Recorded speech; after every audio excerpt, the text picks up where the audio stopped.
Admiral Kang Wu stood on the bridge of the battleship Horizon's Edge, watching the massive alien fleet take position around Earth. 10,000 ships formed a perfect sphere around his home planet. Each ship was 3 times larger than anything humans had ever built. The alien vessels gleamed like black metal in the starlight, their hulls covered in weapon ports that could turn Earth into dust. "Sir, the alien commander is requesting communication," said Lieutenant Park Sung from the communications station. His voice shook slightly as he spoke. Kang Wu nodded. "Put them through." The main screen flickered to life, showing a creature that looked like a cross between a lizard and a warrior. Its scales were dark purple, and its eyes glowed red. When it spoke, its voice was deep and threatening. "I am Supreme Commander Threxval of the Vielthian Empire. We have conquered 47 star systems. Your pathetic species will surrender in exactly 24 hours, or we will destroy every human settlement in this system." The alien's image disappeared, leaving the bridge in silence. Kang Wu looked around at his crew. They were scared, but they were also angry. These aliens thought humans were weak and helpless. "Sir, what are our orders?" asked Captain Yoon Bin, commander of the stealth ship Silent Thunder. Kang Wu was about to answer when his personal communicator buzzed. The message was from Luna Station, the research facility on Earth's moon. It was from Dr. Park Hyun, one of their best scientists. "Admiral, we need to talk. There's something important you need to know about Project Ghostwalk." Kang Wu had heard of Project Ghostwalk. It was supposed to be some kind of new communication system. He didn't understand the science, but the project had been running for 5 years with very little to show for it. Meanwhile, on Luna Station, Dr. Park Hyun was working frantically in her laboratory. Her assistant, Engineer Lee Day, was running tests on their quantum communication array. The machine was huge, filling most of the lab with cables, screens, and strange glowing components. "Doctor, I'm getting those weird signals again," Lee Day said, pointing at his screen. "The same ones. We've been tracking for months. They're definitely not random noise." Park Hyun rushed over to look at the data. For months, their experimental communication system had been picking up strange quantum signatures from deep space. The signals seemed to follow patterns, like they were responses to something. But responses to what? Lee Day, run the pattern. "Analysis again. Focus on the timestamps," she said. As Lee Day worked, Park Hyun thought about what the signals could mean. The Velthian fleet had appeared suddenly, faster than any human ship could travel. Their technology was clearly more advanced than anything Earth possessed. But these strange signals had been appearing long before the aliens arrived. "Doctor, you need to see this," Lee Day said, his voice excited and nervous. "The signals aren't random. They're coordinates, and they're coming from human ships." Park Hyun stared at the screen. "That's impossible. We know where all our ships are. There are no human vessels in those locations." "That's what I thought too. But look at this." Lee Day brought up another screen showing quantum signatures. "These match human biosignatures exactly, but the technology creating these signals is decades ahead of anything we have." On Earth's surface, President Kim So was meeting with her emergency council in the underground bunker beneath the Capitol. The room was filled with military officers, scientists, and government officials. Everyone looked worried. General Nam. "Kai, what's the status of our defense forces?" President Kim asked. General Nam Ki, a tough older man with gray hair, shook his head. "We have maybe 200 ships that could put up a fight. The aliens have 10,000. Our weapons can barely..." Scratch their hulls and their shields are stronger than our strongest missiles. What about evacuation? Asked Minister Lee Ha, the head of civilian safety. Where would we go? Replied Admiral Kang Wu, who had joined the meeting by video link from his ship. They have us completely surrounded. No ship can get past their blockade. President Kim looked around the room. Everyone was thinking the same thing. Humanity was facing extinction, and there seemed to be no way out. But then Dr. Park Hyun's voice came through the communication system. President Kim, I need to report something urgent. We've been receiving signals from human ships that officially don't exist. The room fell silent. President Kim leaned forward. Explain. Our Project Ghostwalk communication array has been picking up quantum signatures from human vessels operating in deep space. But these ships are using technology far more advanced than anything we have. They've been out there for years, maybe decades. General Nam Ki frowned. That's impossible. We track every human ship. Not these ones, Park Hyun replied. They're using some kind of stealth technology that makes them invisible to our sensors, and there's something else. The signals started getting stronger when the alien fleet arrived, like they were waiting for this moment. Back on the horizon's edge, Admiral Kang Wu was processing this information. If there really were hidden human ships out there, why hadn't they revealed themselves? What were they waiting for? His thoughts were interrupted by Captain Yoon Bin's voice over the radio. Admiral, we're detecting strange movements in the asteroid belt. Something's moving out there, but our sensors can't get a clear reading. Kang Wu turned to his sensor officer. Lieutenant Park Sung, run a deep scan of that area. Sir, I'm not reading anything unusual, just asteroids and space debris. But Yoon Bin's voice came back, more urgent this time. Sir, I'm sure something's there. The Silent Thunder's sensors are more sensitive than standard ships. There are definitely objects moving in patterns that asteroids don't follow. Kang Wu made a decision. Captain Yoon, take your ship and investigate, but stay hidden. If there really is something out there, we need to know what it is before the aliens do. As the Silent Thunder moved away from Earth toward the asteroid belt, Dr. Park Hyun was making another discovery on Luna Station. Her quantum communication array had just received a direct message. Dr. Park, this is Director Choi Min of the Outer Colonies Initiative. We've been monitoring your Project Ghostwalk. The seeds planted 50 years ago have grown into forests. We've been waiting for this day. Park Hyun stared at the message. Outer Colonies Initiative. She had never heard of such a program.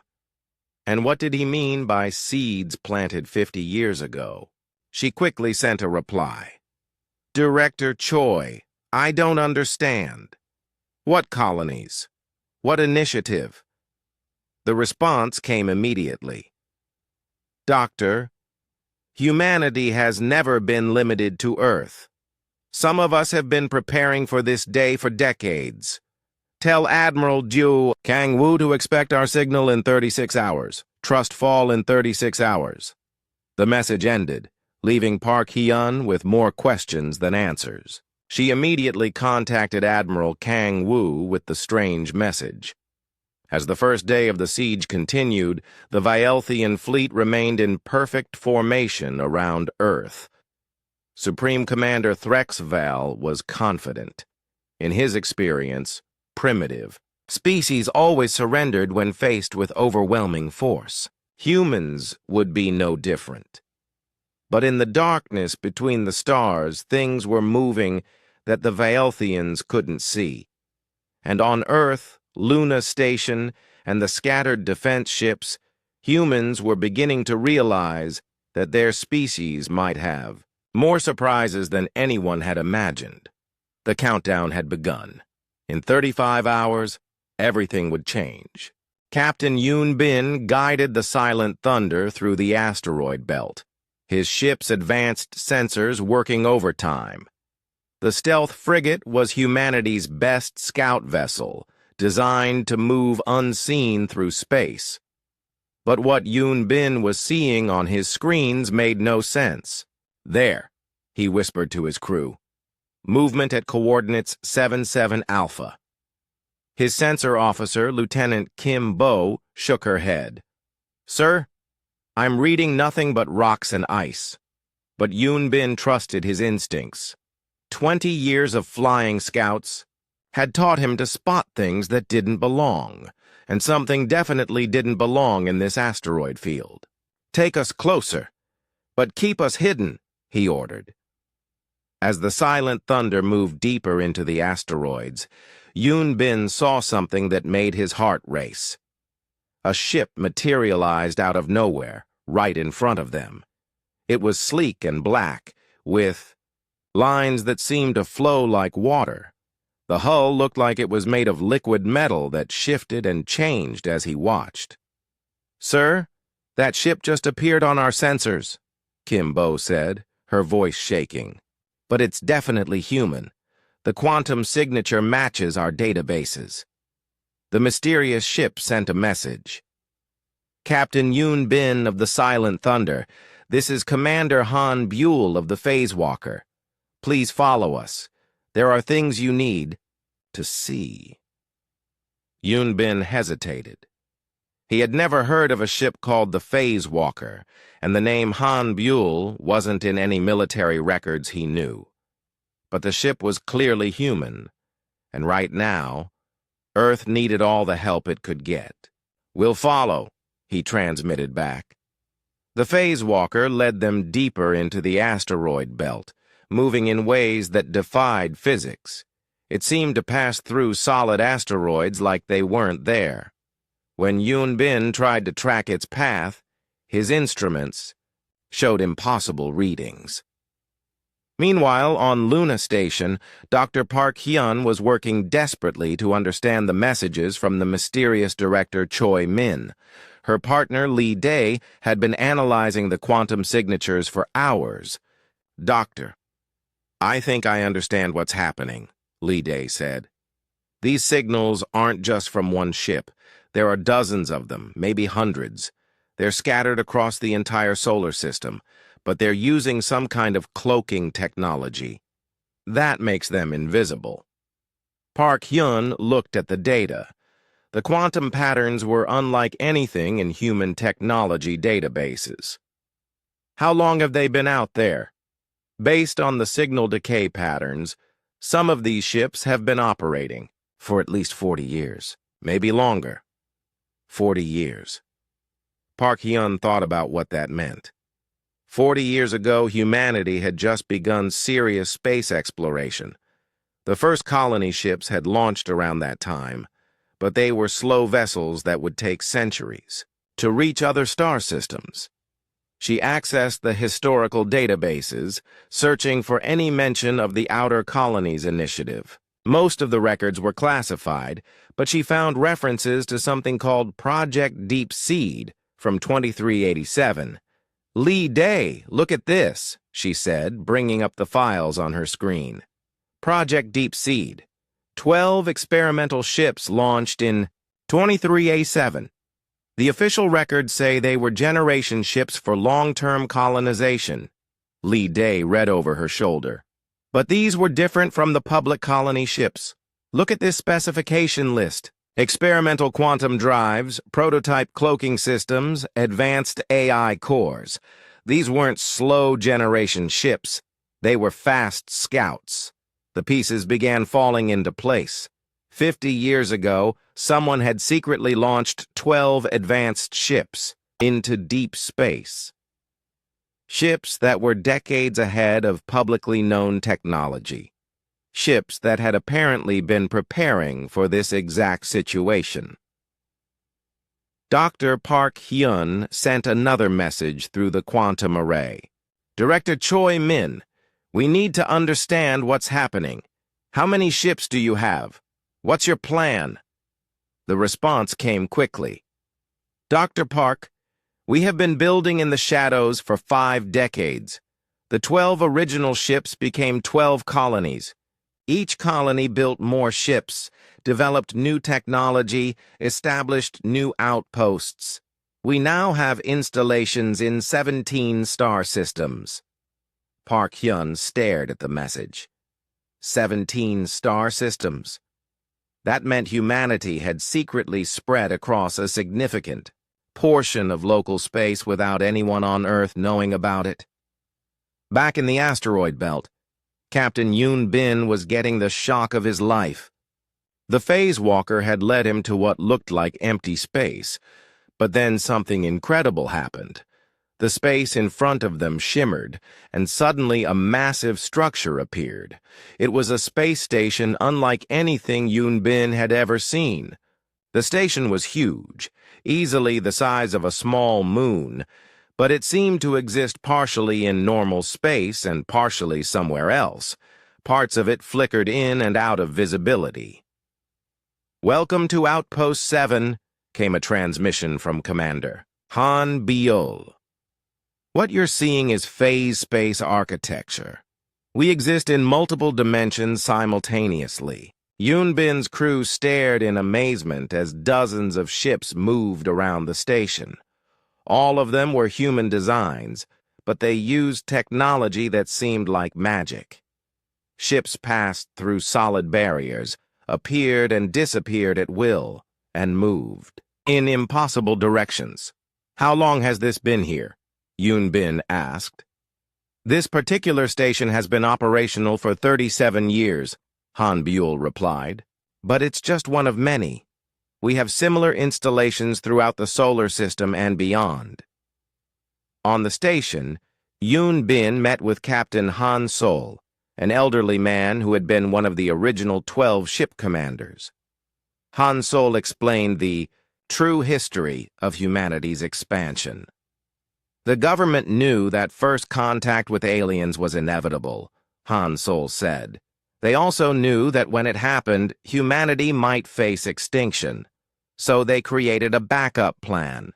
12 ships with the best technology we could develop, sent out to establish hidden colonies." "But why keep it secret from everyone on Earth?" Yoon Bin asked. "Because if Earth knew about us, so would anyone watching Earth. The colonies needed to remain completely hidden until they were strong enough to help. We've been growing and developing for 50 years, waiting for the day when Earth would need us." Han Sol showed Yoon Bin holographic displays of the hidden human colonies. Massive space habitats orbited distant stars. Shipyards built vessels using technology that Earth had never dreamed of. Entire civilizations of humans had grown up among the stars, preparing for this moment. "We've been monitoring galactic communications for decades," Han Sol continued. "We knew the Velthians were coming. We've been preparing specifically for them." Meanwhile, on Earth, Admiral Kang Woo was receiving reports that made him question everything he thought he knew about humanity's place in space. Dr. Park Hyun had shared her communications with the hidden colonies, and Captain Yoon Bin was sending back incredible images from Outpost 7. "Sir, this changes everything," said Lieutenant Park Sung. "If these colonies really exist, if they really have the technology they claim, then maybe we have a chance." Kang Woo studied the data. The hidden colonies claimed to have weapons and defenses that could challenge the Vielthian fleet. But could he trust them? And why had they waited so long to reveal themselves? His questions were answered when Director Choi Min made direct contact with Earth's military command. The man's face appeared on screens across all human military installations. He was middle-aged, with kind eyes but a determined expression. "Leaders of Earth, I am Director Choi Min of the Outer Colonies Initiative. For 50 years, my people have been preparing for this day. We have watched you grow, learn, and develop, while we built the tools needed to protect humanity." President Kim So leaned forward in her command bunker. "Director Choi, why didn't you contact us before? Why let us think we were alone?" Because President Kim, you were never alone. Every human exploration mission, every scientific expedition, every step humanity took into space was watched and protected by the outer colonies. We remained hidden because our enemies needed to believe that Earth was humanity's only world. The truth was staggering. For 50 years, a shadow civilization of humans had been growing among the stars. They had advanced technology, powerful weapons, and most importantly, they had been planning for exactly this situation. The Velthians believe they are facing a primitive species confined to one planet, Director Choi continued. They have made the same mistake that every aggressive species makes. They see only what they expect to see. As the second day of the Yai-Ti siege began, the Velthian fleet remained confident in their overwhelming superiority. Supreme Commander Threxval reviewed the scans of Earth's defenses and found them pathetic. A few hundred primitive ships against his 10,000 advanced vessels. The humans would surrender within hours.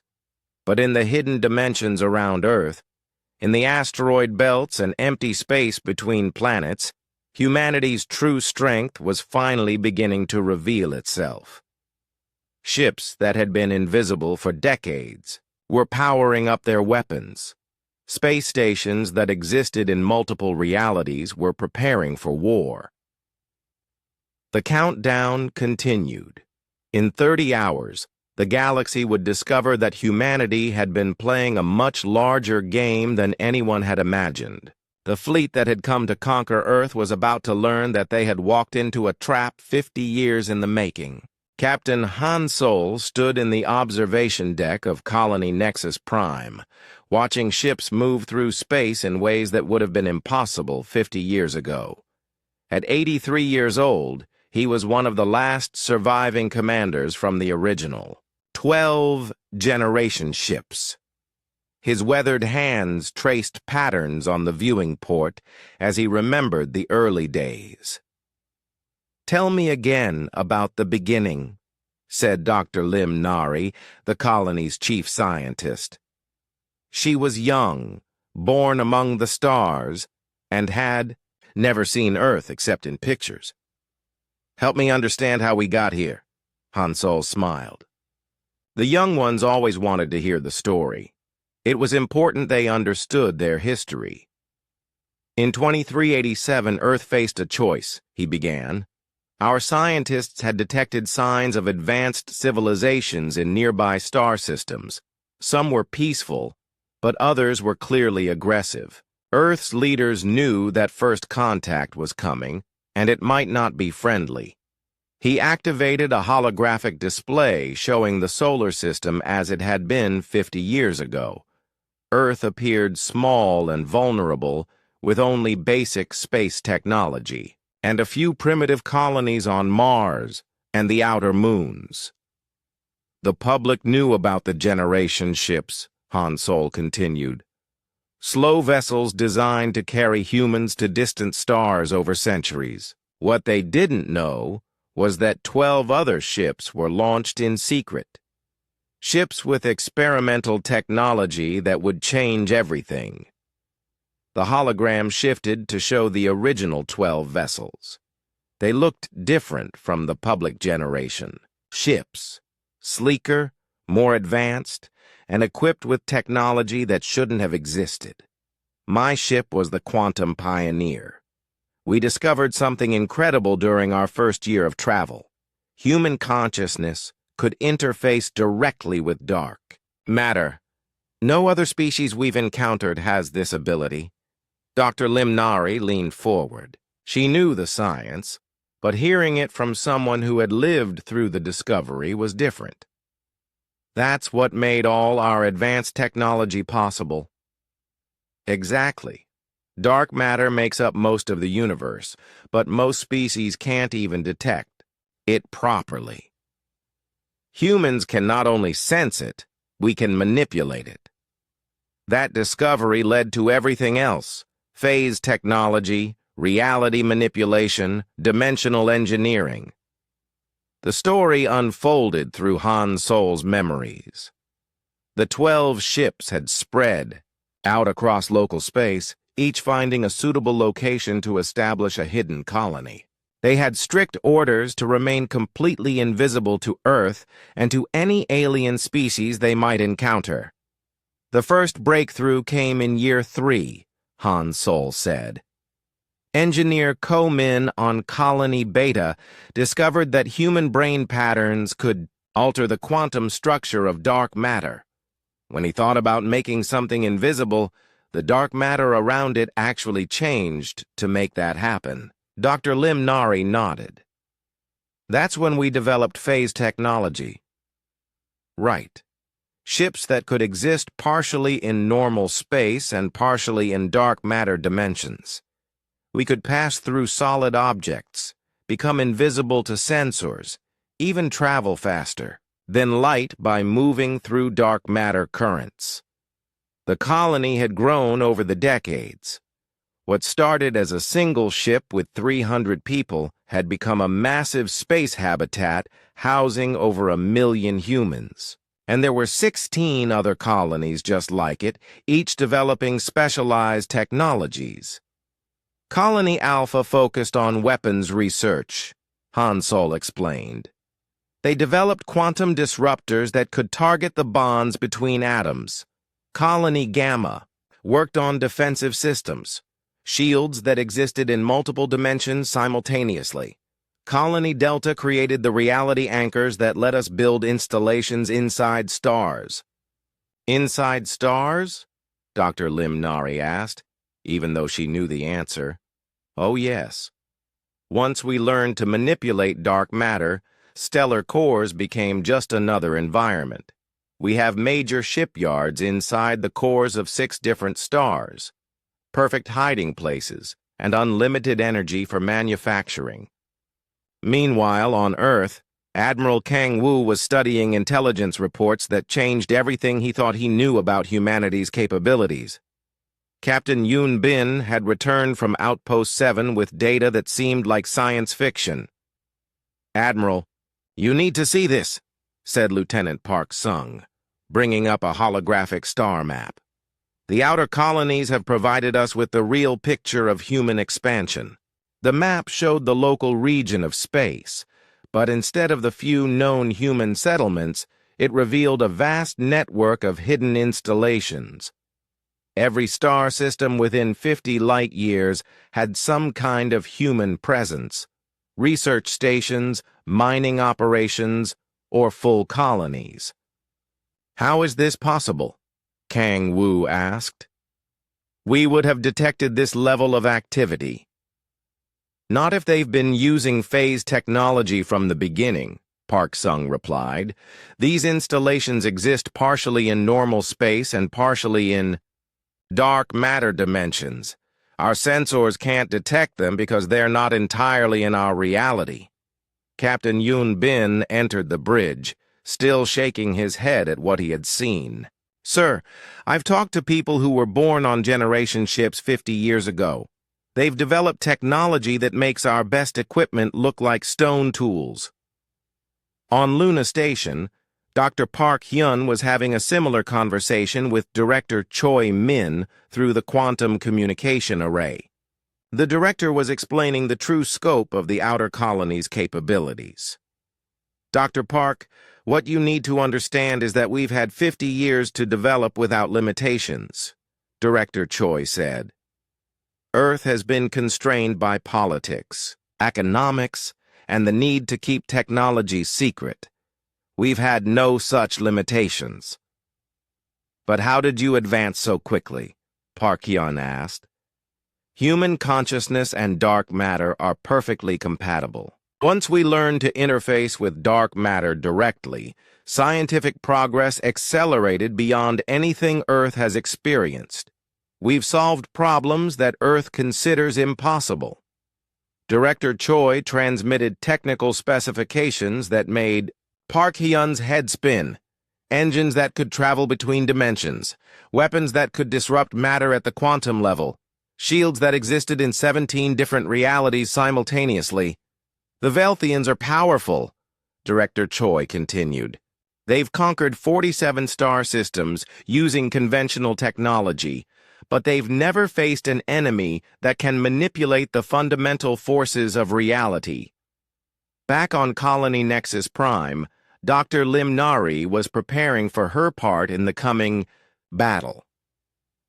As the colony's chief scientist, she had developed some of humanity's most advanced weapons systems. "Show me the quantum disruptors," Captain Han Sol requested. Dr. Lim Nari activated a display showing sleek weapons that looked more like works of art than instruments of war. "These don't fire projectiles or energy beams. They fire targeted quantum states that can disrupt any form of matter or energy. And the reality anchors? They allow us to establish permanent structures in any environment, inside stars, in the hearts of black holes, even in the spaces between dimensions. The Velthians will find themselves fighting an enemy that can attack from anywhere and retreat to places they can't follow." The preparations continued throughout the hidden colonies. Ships that had been built in secret for decades were finally powering up their weapons. Space stations that existed in multiple realities were coordinating their attacks. Humans who had been born among the stars were preparing to defend the world their parents had left behind. On Earth, President Kim So was addressing her military commanders. The revelation of the outer colonies had changed everything, but it also raised difficult questions. "Can we trust them?" asked General Nam Ki. "These people have been hiding from us for 50 years. How do we know they're really on our side?" President Kim had been thinking about the same question. "Because they could have revealed themselves at any time. They could have conquered Earth themselves if they wanted to. Instead, they've been watching and protecting us, waiting for the day when we would need their help." Admiral Kang Woo received a final transmission from Director Choi Min. "Admiral, the time has come. In 12 hours, we will reveal ourselves to the galaxy. The Vielthians believe they are facing a primitive species confined to one world. They are about to discover that humanity has been everywhere, building and growing in places they never imagined." As the countdown entered its final hours, Supreme Commander Threxval reviewed his fleet's position. 10,000 ships maintained perfect formation around Earth. His sensors showed no significant human military activity. A few hundred primitive vessels were preparing for a hopeless last stand. He was confident that humanity would surrender before the deadline. They always did when faced with overwhelming force. The Vielthians had used this same tactic 47 times before, and it had never failed. But in the dark matter dimensions surrounding his fleet, in the cores of nearby stars, and in pocket realities that existed between the spaces of normal matter, humanity's true civilization was preparing to reveal itself. The trap had been 50 years in the making. The fleet that had come to conquer Earth was about to discover that they had surrounded not a helpless world, but the administrative center of the most advanced civilization in the galaxy. In 10 hours, everything would change. The galaxy would learn that humanity had never been confined to Earth. They had been everywhere, waiting and watching, preparing for this exact moment. The siege of Earth was about to become humanity's declaration of emergence onto the galactic stage. The attack began not with explosions or laser fire, but with reality itself changing around the Vielthian fleet. Captain Oh Sung led the first wave of phase ships as they materialized inside the alien formation, their quantum hulls passing through. Enemy shields like the barriers didn't exist. "All units begin phase insertion," Oh Sung commanded from the bridge of the reality dancer. Around him, his crew worked controls that manipulated dark matter currents, allowing their ship to exist in multiple dimensions simultaneously. Supreme Commander Threxaval watched in horror from his flagship as human vessels appeared within his carefully organized fleet formation. His tactical displays showed impossible readings. Ships that registered as both present and absent, weapons that fired from locations that his sensors insisted were empty space. "What is happening?" Threxaval roared at his tactical officer. "How are they inside our shields?" "Commander, our sensors show the human ships are... They're not entirely in normal space. They seem to exist partially in some other dimension." On the Reality Dancer, Captain Oh-Sung coordinated with dozens of other phase ships as they moved through the Velthian fleet like ghosts. Engineer Ko, "You worked at his station, manipulating space-time around individual enemy vessels. Target the flagship's quantum anchor points," Oh-Sung ordered. "Let's show them what happens when you threaten humanity."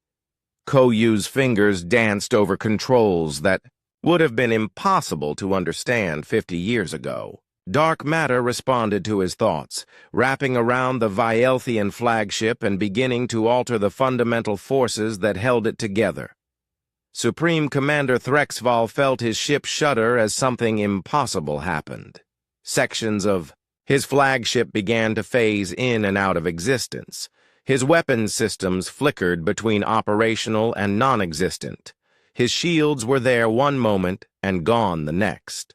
"Sir, we're losing structural integrity," his engineering officer reported. "But not from damage. It's like parts of our ship are being moved to different dimensions." Meanwhile, Major An-Da led her reality manipulation corps from the quantum warship Dimension Walker. Her team had trained for decades to coordinate large-scale alterations to the fabric of space-time itself. "Begin dimensional displacement of enemy fleet sections Alpha through Delta," she ordered. "Send them to coordinates scattered across the galaxy." What happened next would have been considered magic by Earth scientists just days before. Entire sections of the Velthian fleet simply vanished, not destroyed but transported instantly to distant star systems. Ships that had been part of a coordinated attack formation found themselves alone in empty space, light years from their intended targets. Dr. COJ, broadcasting from the hidden research station Deep Space Nine, sent a message across all galactic frequencies. Her words were heard by every species monitoring the battle. "To all civilizations observing this engagement, understand what you are witnessing. You have seen humanity as a young species confined to one world and assumed we were weak. You failed to understand that humans don't just adapt to environments, we adapt reality to serve our needs." On the Velthian command ship, Supreme Commander Threxaval was trying to make sense of tactical reports that defied everything he knew about warfare. His fleet of 10,000 ships was being systematically dismantled by enemies who seemed able to attack from every direction simultaneously. "Sir, Ship Group 7 has vanished completely," reported his communications officer. "We're receiving distress signals from them, but they're coming from the Andromeda Galaxy." "That's impossible," Threxaval snapped. "Nothing can move matter across such distances instantly." But the evidence was undeniable. Human ships were doing things that violated every known law of physics. They appeared and disappeared at will, passed through solid matter like it wasn't there, and struck at targets from impossible angles. Captain Yoon Jin commanded a squadron of reality phase fighters that emerged from within the corona of the local star. Her ships had been hiding inside the stellar plasma, protected by dark matter shields that allowed them to survive in temperatures that would instantly vaporize any normal vessel. "This is Solar Wing, emerging from Sol Corona Station," she reported. "Beginning attack run on enemy reserve fleet." The Vielthians watched in amazement as human fighters poured out of their own sun. The pilots flew ships that seemed to be made of living light, vessels that could survive in stellar cores and use the star's own energy to power weapons beyond conventional understanding. Threxaval's tactical displays showed nightmare scenarios. His impenetrable blockade had become meaningless against enemies who could attack from within stars, from parallel dimensions, and from the spaces between realities. Every tactical doctrine his species had developed was useless against humans who had transcended conventional limitations. "Supreme Commander," his science officer said, voice shaking, "we need to consider the possibility that we have made a fundamental error about this species." Engineer Ko Yu demonstrated humanity's mastery over space-time as he worked from his command post on the Quantum Forge. With careful manipulations of dark matter currents, he created localized distortions that trapped entire Velthian squadrons in temporal loops. "Enemy Group 12 is now locked in a causality loop," he reported to Fleet Command. "They're experiencing the same 5 minutes repeatedly until we decide to release them." The Velthian ships caught in the temporal distortion fired their weapons again and again, only to watch time reset and find themselves back at the moment of attack. Their crews experienced the terror of realizing they were trapped in a pocket of space where cause and effect had been fundamentally altered. Fleet Admiral Wang Do coordinated the final phase of the attack from his command ship, Reality's Edge. The vessel existed simultaneously in 17 different dimensions, allowing him to observe and command the battle from perspectives that gave him complete tactical awareness. "All units, begin convergence protocol," he ordered. "Let's show our visitors the full scope of human achievement." Around Earth, space itself began to change. The hidden installations that had remained invisible for decades started to phase back into normal reality. Massive space habitats appeared in the asteroid belt. Shipyards larger than moons materialized in the outer system. Defense stations that had been built inside planets revealed themselves. Supreme Commander Threxaval watched his tactical displays with growing horror as the true scope of human civilization revealed itself. What he had believed to be empty space was filled with installations beyond his comprehension. Every asteroid, every moon, every seemingly empty region of space revealed human structures. "How long have they been there?" he whispered. His science officer was analyzing the quantum signatures of the appearing installations. "Based on the decay patterns, sir, some of these structures are older than our entire recorded history. They've been building and growing while remaining completely hidden from our sensors." The revelation spread beyond the battle as other galactic civilizations monitoring the conflict realized the implications. Humanity hadn't been confined to Earth. They had been everywhere, building a shadow civilization that spanned multiple star systems and dimensions. Captain Oh Sung received new orders from Fleet Command. "All phase ships begin demonstration protocol. Show them what we're really capable of." The human vessels began moving in ways that challenged every observer's understanding of physics. Ships passed through each other, merged and separated at will, and attacked from directions that didn't exist in normal three-dimensional space. One Velthian cruiser found itself being attacked by the same human ship from 6 different angles. Simultaneously, each attack coming from what appeared to be the same vessel existing in multiple realities at once. Supreme Commander Threxaval made a desperate decision. Signal retreat. All ships, emergency jump to hyperspace. But when his fleet tried to escape, they discovered that even hyperspace had been compromised. The humans had somehow altered the fundamental structure of space-time around the battle zone. Every hyperspace entry point led deeper into human-controlled space. Major An smiled as she watched the enemy fleet's confused attempts to flee. They're trying to escape into hyperspace, but we've created a maze of gravitational distortions. Every jump just brings them deeper into our territory. The Velthians found themselves in a nightmare scenario. They were trapped in a region of space where the humans had literally rewritten the laws of physics. Escape routes led to more human installations. Hyperspace jumps deposited them in systems filled with human ships. Even retreat had become impossible. Dr. COJ's voice continued to broadcast across galactic frequencies. What you are witnessing is not magic.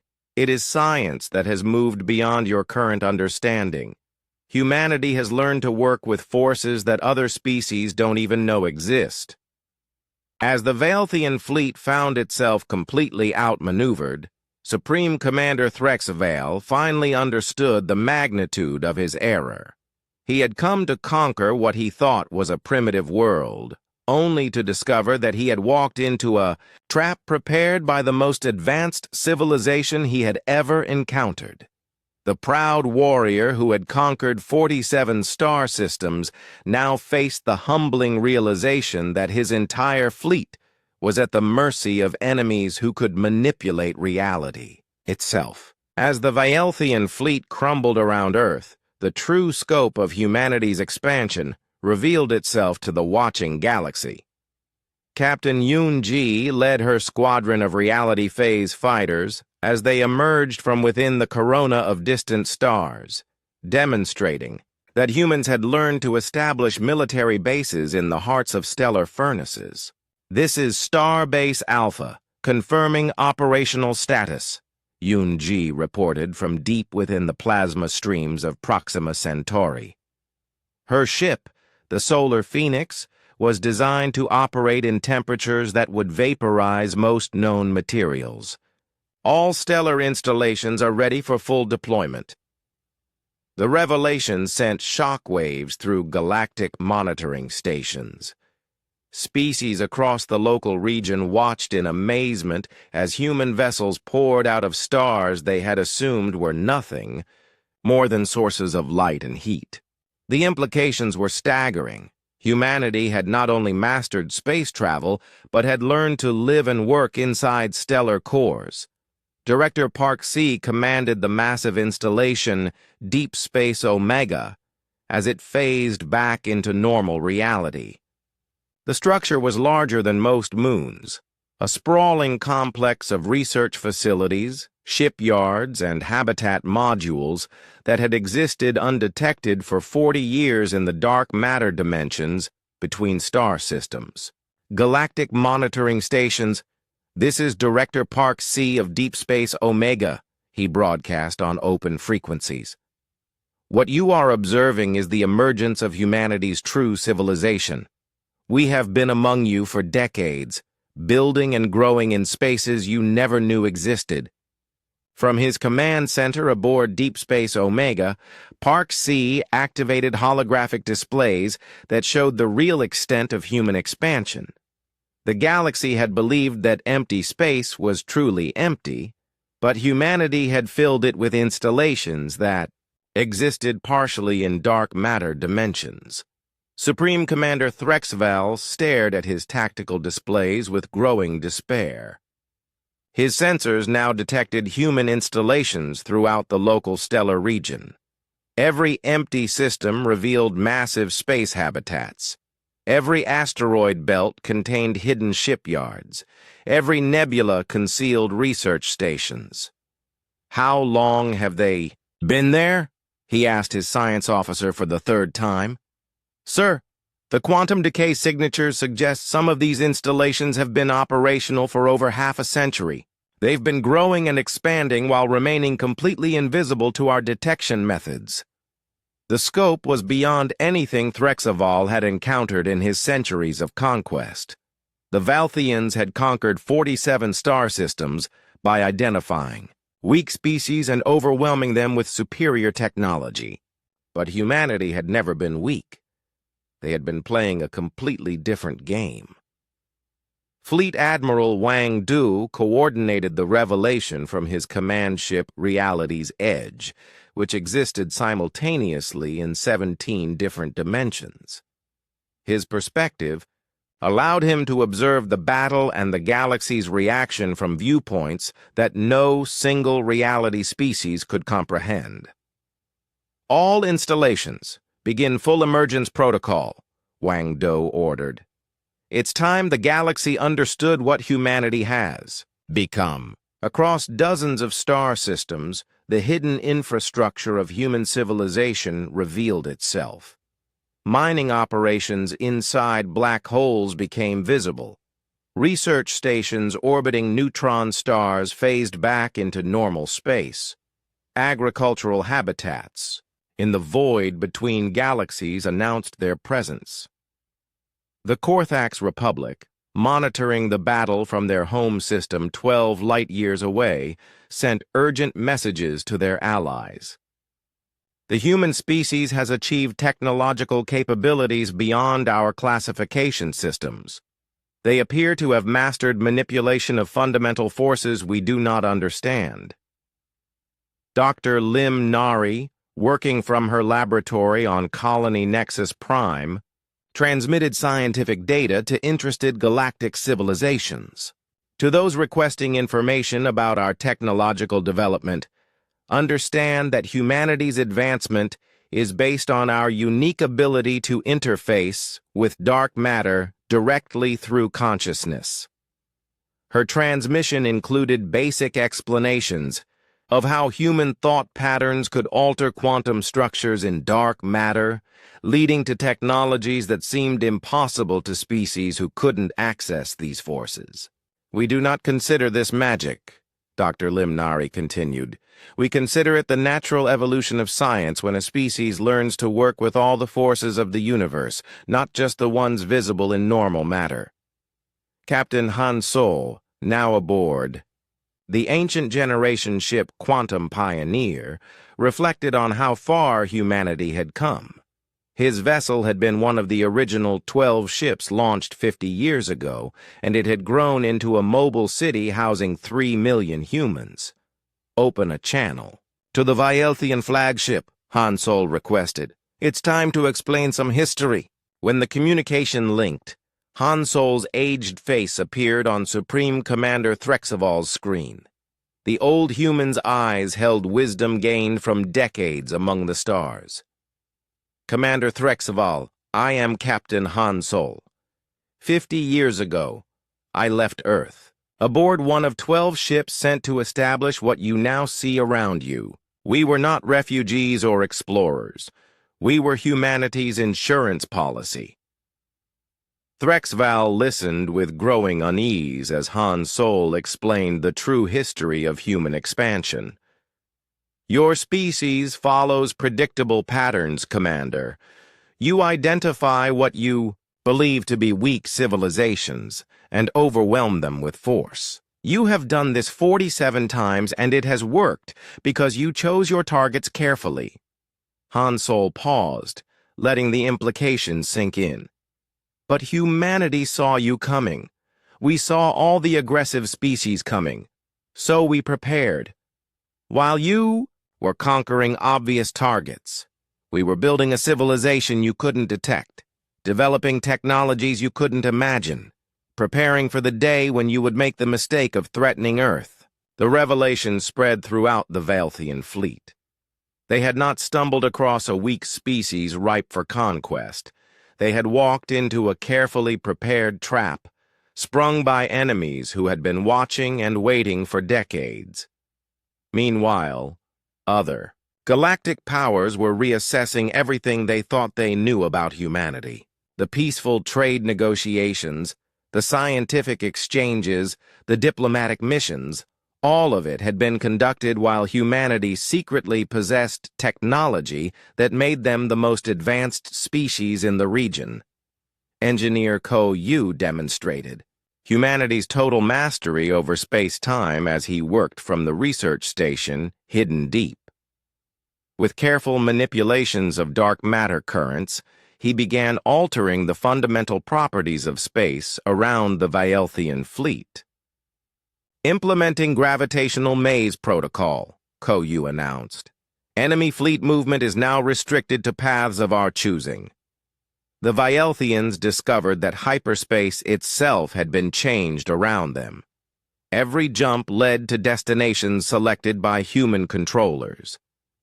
They were trapped not just in normal space, but in all possible dimensions of travel. Dr. COJ continued her broadcast to the galaxy, explaining the philosophical implications of what they were witnessing. Other species see the universe as a fixed stage on which they must perform. Humanity sees it as raw material that can be shaped to serve our needs. Her words were being analyzed by xenobiologists across dozens of worlds. The concept that a species could achieve such fundamental control over reality was challenging basic assumptions about the limits of technological development. President Kim, speaking from Earth's Emergency Command Center, addressed the galaxy, with humanity's first official statement as an emerged civilization. To all species observing these events, understand that humanity seeks partnership, not domination. We reveal ourselves now because the galaxy needs to know that aggressive expansion will no longer be tolerated. The message was carefully crafted to reassure peaceful species while warning aggressive ones.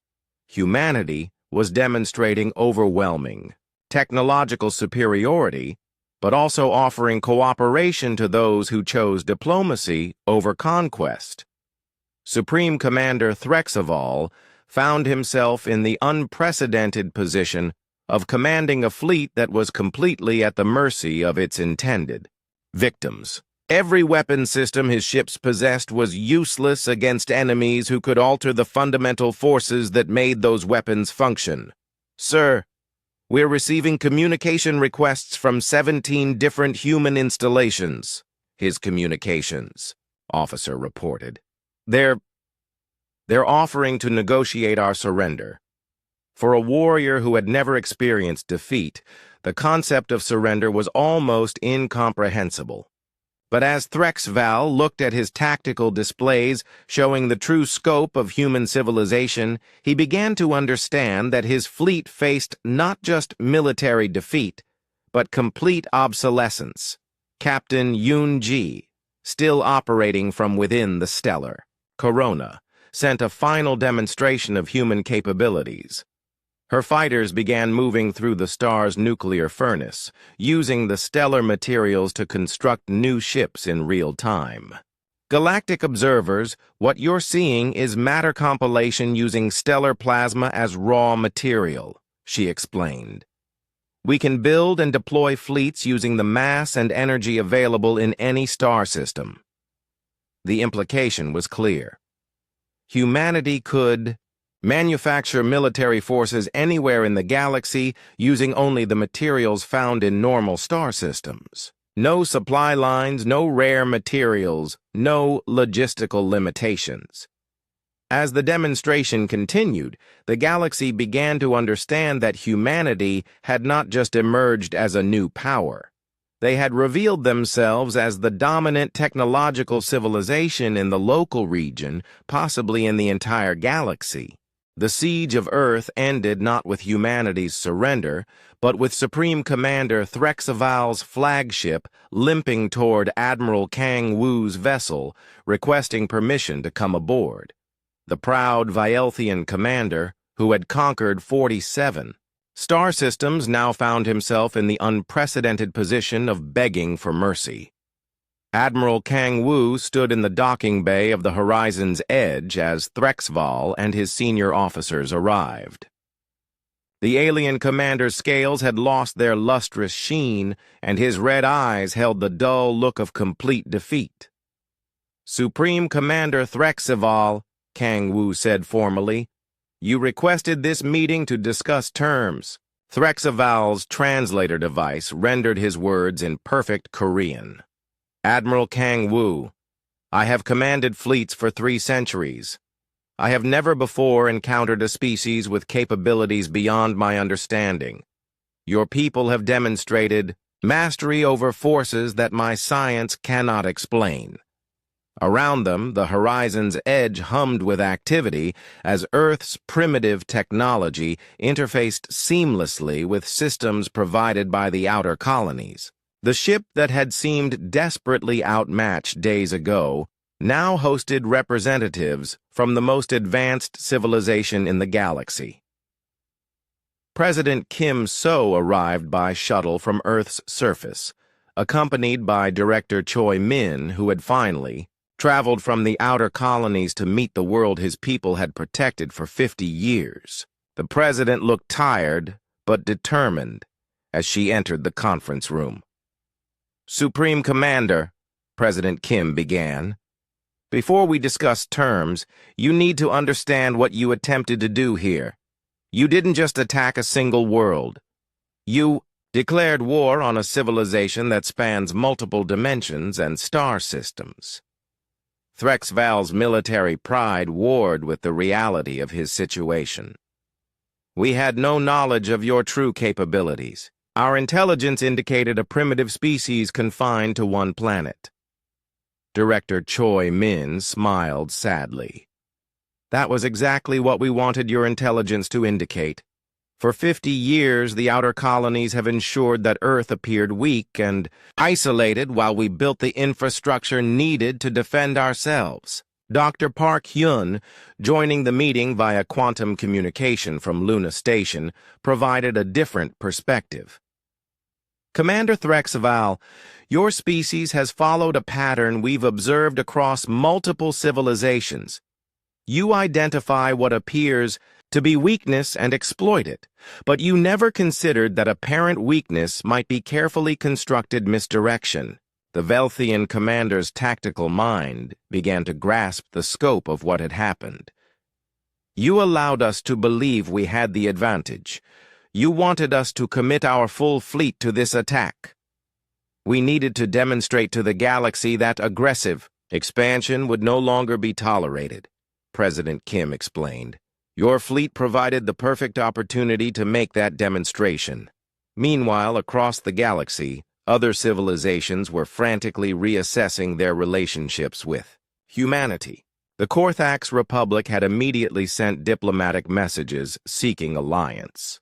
The Zenith Confederation was reviewing decades of trade agreements with new understanding of humanity's true capabilities. Captain Lim Ho prepared for humanity's first official diplomatic mission as an emerged civilization.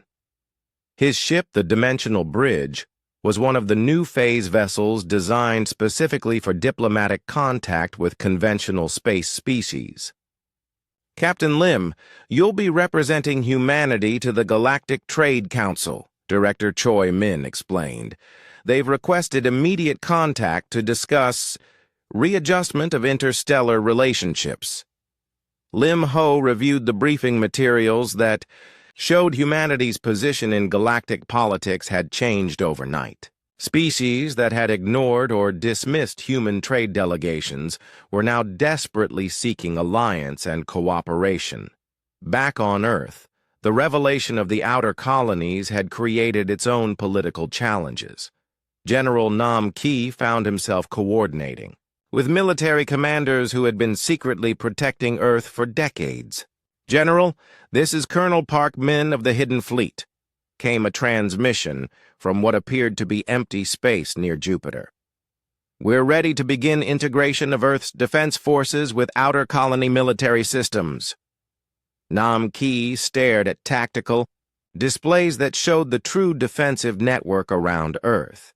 Installations that had been invisible for decades were revealing their positions, demonstrating that Earth had never been as vulnerable as it appeared. Dr. Park Hyun's Project Ghostwalk evolved into something far beyond its original scope. The quantum communication network developed by the outer colonies offered instantaneous contact across galactic distances, but with a philosophical implication that unsettled other species. "Doctor, we're receiving communication requests from 47 different civilizations," Lee Day reported.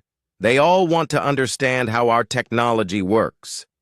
Park Hyun considered the requests carefully.